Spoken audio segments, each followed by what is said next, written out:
We heard from China, not surprisingly, today, support for that offer, support for the idea of talks as early as next week that we heard from South Korea.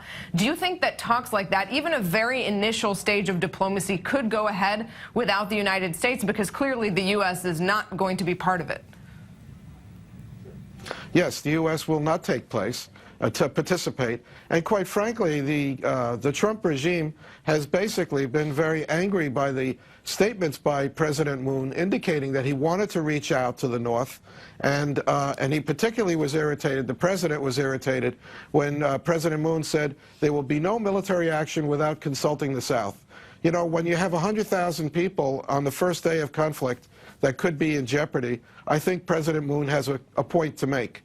I think he's trying to show that you can reach out to the North. The Koreans can reach out to Koreans. They might find some minimal starting point for discussions. You know, it's easy to take a hard line and say we're not going to talk.